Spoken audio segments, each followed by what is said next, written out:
Hey, aroma connoisseurs, welcome to Weekly Essentials.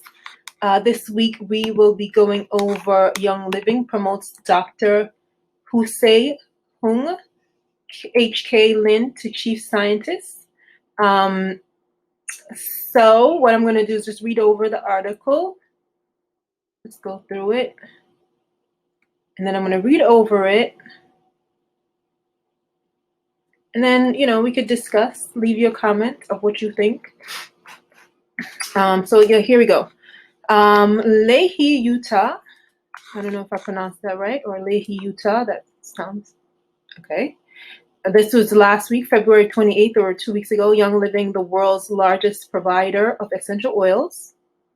Not one of, but the world's leading provider of essential oils. Today announced the appointment of Husei Hung, excuse me if I pronounced that wrong, Lin, PhD, as chief scientist. Dr. Lin will be responsible for leading the strategy within the research and development team, building on the company's goal to firmly establish Young Living as a leader in innovation while pushing the boundaries of new scientific discoveries.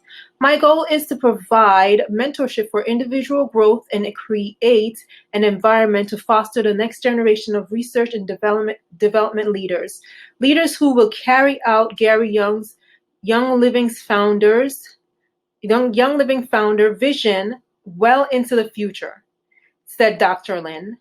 As we drive deep into the study of biomedical and plant science, we will gain a better and more thorough understanding of the impact of our products can have to improve people's lives. Excuse me. So Dr. Lin grew up in Taiwan and came to the United States in 1982. He attended Iowa State University, where he earned a bachelor's degree in animal science. He earned a master's degree in population genetics and PhD in immunogenetics from Cornell University. In addition, Dr. Lin received postdoctoral training in molecular and cellular biology and pharmacology at the University of Pennsylvania School of Medicine. He was appointed an instructor and research assistant professor at the University of Pennsylvania School of Medicine and Washington University in St. Louis School of Medicine. Dr. Lin started his tenure track appointment and received a tenure professorship at the University of Oklahoma Health Sciences Center, which he maintained until his retirement from the university in 2018.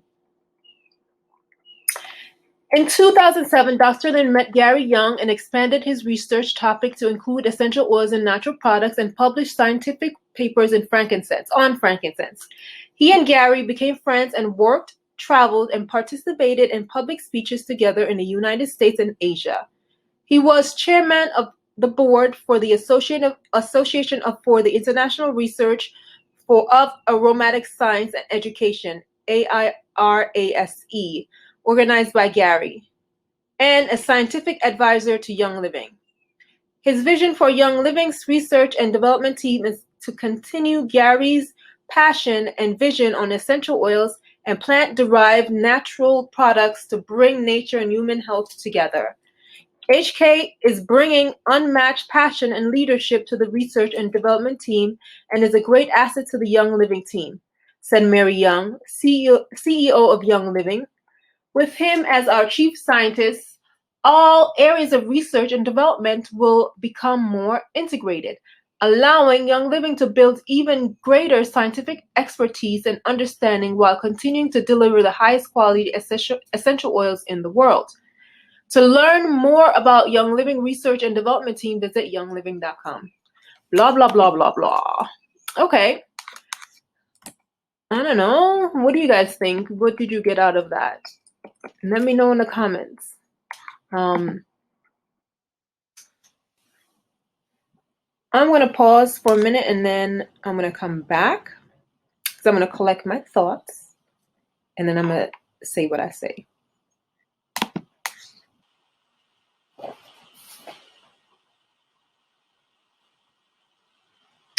Okay, so what does this mean? kind of dug in a little bit on a few things, and I gotta read some more about some of this stuff. I've been reading a little bit about the medical industry in a little way. Um, in some ways, I've been reading about, I forgot the book I was reading. I can actually look it up. Nine Dimensions of Madness. So it talks about a lot about the psychological industry. I don't know, psychology, right? What's the industry name? Don't quote me because my brain is somewhere else. But yeah, so I've been looking into that. So this kind of like specifically relates to that, right? So so last week, I'm going to re-record that actually after I'm done this. So last week I did a recording about another Young Living article where they are, their former, what are those people called again? My brain goes blank sometimes. Their former influencers.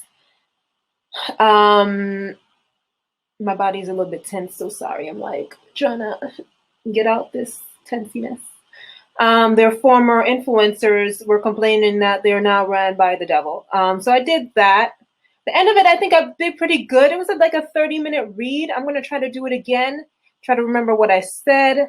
But this in some ways relates, right? Because that article relates because, one, what I got from the article is that they're trying to do, and especially with the science, right? They're trying to do a crossover because essential oils are not just, help you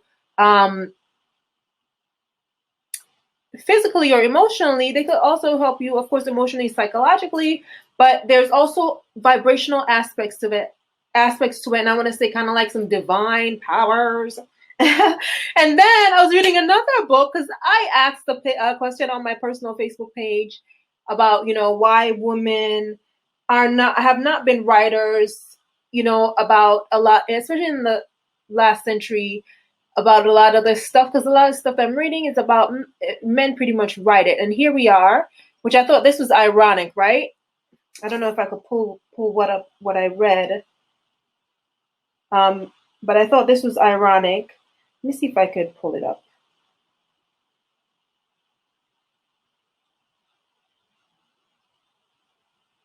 So I'm reading this book. And it's really talking about the pharmaceutical industry, how it came about, right? So she was pretty much saying, like, of course, back in the day, I'm going to say back in the day. Let me see if I can find it back in the day. And I'm saying she, maybe it's a he, because I didn't really read the author's name.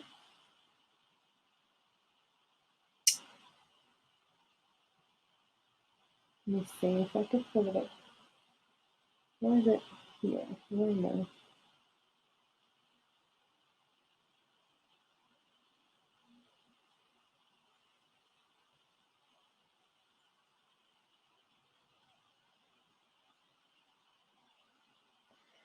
So just give me a moment. Let me see. I'm trying to pull up something where she was talking, or he was talking about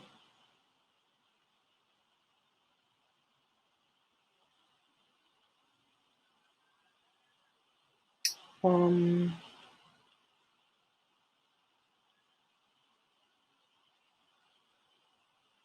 talking about so back in the day with the pretty much with the witch hunt. That's what she was talking about, how women were pretty much leading the way at that time with the information. But I gotta go back to it and I'll find it. I'll do probably another session. I'll do some more research and come back with that information, but I'm not finding it here. But I thought it was interesting, right? Because the pharmaceutical industry and the medical industry, of course, you'll hear a lot of Black people complain, and of course, a lot of women will complain that it's a male-dominated industry. And where, from my understanding now, is that, like, of course, even from my own experience, when I went to the doctor like about a year or two ago, and I had a male. Firstly, I had a male doctor for a while. I don't want to say his name on here. It's very fishy when I would go there. He's very friendly with me and with the other girls. He only had girls working there. And that was like really weird. But he was my doctor, and I didn't really go. I went like every 6 months. I didn't really care what was happening. But it kind of smelled fishy. And then ultimately turned over, and there's another male doctor. And of course, I got to go to the doctor to figure that out because, I'm slow tomorrow, actually. I got to go. But yeah, so, I mean, I'm not going to say, of course, I think we're probably more apathetic towards others that are similar to us. Like, of course, Black people could complain that white doctors don't take care of them as well, right? But women complain that men don't take care of them. So when I went to him, right, my doctor, he said like something with water, but I couldn't, to be honest, I really didn't understand what he was saying. And then when I went back to my female doctor, she was saying like the same kind of thing. And then she's like, yeah, so I see that and I want to do some more tests. Where it's like, no, you'll be fine. Just drink some more water. And I'm like, well, I drink a lot of water. But yeah, I need to go to the doctor to figure out my water issues. So I did go do the test, but I didn't follow up if you care. So essential oils, basically this is the thing that's happening now. This is, essential oils before like weren't studied because it wasn't a big industry, right? No one was really cared about the oils. No one wanted to buy them. Now it's becoming a big industry. People want to buy them. So I personally feel, and this is also something that I just touched on. So I feel like, the emergence of this information about, studying some stuff about marketing. And this guy was talking about barriers to entry. He was talking about how, the barrier to entry, how the airline industry, there was a big barrier to entry before. And of course, that happens where, how did that happen? Because, say, for instance, you'll maybe have like, well, I'm gonna say JetBlue, but once the barrier to entry was lifted, then we saw all these airlines come in, right? JetBlue, what was that? JetBlue, Sky, whatever that other one is, I don't know. So yeah, so you see the barrier to entry lifted, and then you have all these airline companies that develop, right? So the barrier to entry in the airline industry was that you could go and you could purchase, pretty much say, yeah, I'm JetBlue, and I'll go to JFK and I'll just purchase the whole goddamn lot. So I get all, any flight coming in, I have it. Any flight going out, I have it because I not purchase it, I rent because the airport is a government property, so the airport leases it or rents it, right? So I'll just go and I'll just lease and rent everything. So I guess, I mean, I'm so interested in that too. So I want to go do some more research, but that was just like a reference, the guy, or an example he referenced to us about barrier to entry. So I think, personally, as a business owner here on my side, right? I would look at this as maybe they're setting up, because you cannot patent essential oils. You can't patent them. So I think that was also another reason why the pharmaceutical companies weren't very interested in them. You can't patent them, so there was no development in them.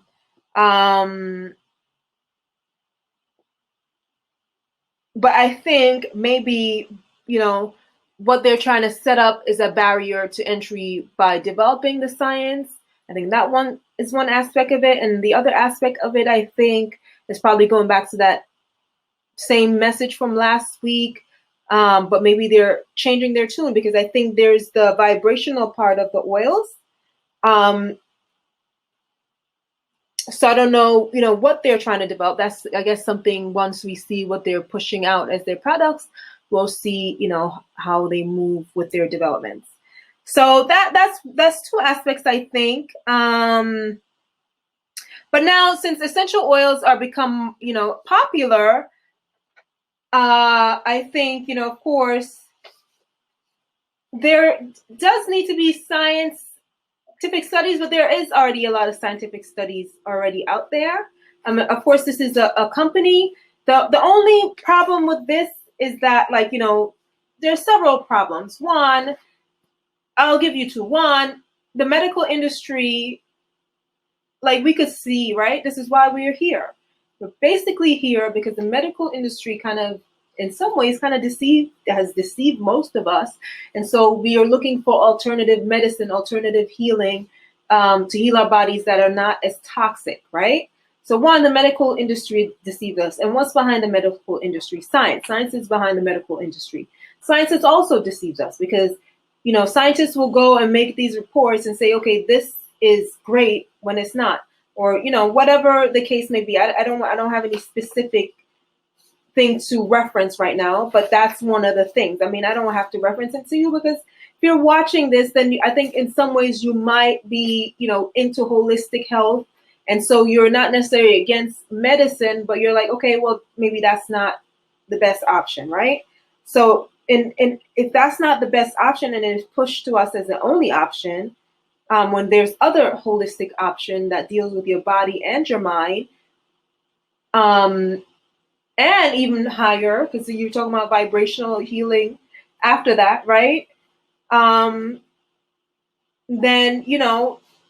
holistic, this is from ancient stuff. So I lost my point there. So I think, Young Living, they're pretty much setting the stage for their business. It's a business. So if you have a business, what are you gonna do? You're looking to profit, and so how do you profit in this age? Even though people are not really into, say, medicine, or they're looking towards holistic medicine, they'll still want to know, okay, well, this is safe or this is not safe. They want to know that their health is not going to be compromised by something else. Then, of course, the barrier to entry topic I spoke about. But yeah, so, and then the other part of that that I missed that I wanted to say also is just set themselves up, not only as authorities, but also it has nothing to do with, like, say, for instance, we have a scientist to ensure that the product is good. No, they have a scientist to ensure that their company, is not liable. That's really what that is. I think that's probably the biggest part of it, the liability with the essential oils. Let me see what else I wrote down. So yeah, commercial use of essential oils is becoming very big. So here we are, here we are with Young Living and the big corporations taking their share. So we've already seen that. We've seen when corporations come in and take their share, they don't care about the consumers. They mainly care about their profits and their bottom line. Yeah, so that's my takeaway from that. I don't know. Share your opinion in the comments. Thanks for listening, my aroma. I'm going to call you guys my aroma connoisseurs. My aroma connoisseurs, thanks for listening. Stay tuned for next week. I can already probably give you next week's topic. Let me see. It's another Young Living article, unless something else comes out that I feel might be more interesting. I will, and I would do like more than one at a time, but my screen does not allow me to switch. So I could only, like the last one, that's why my last video was like messed up. So next week is going to be Young Living names Ben Riley as new acting president. I'll read that article and then I'll, formulate some type of opinion if I got any. But ciao, Aromacana stores. Make sure you like and subscribe. Go to our website and like and subscribe as well. Talk to you next week. Ciao, ciao.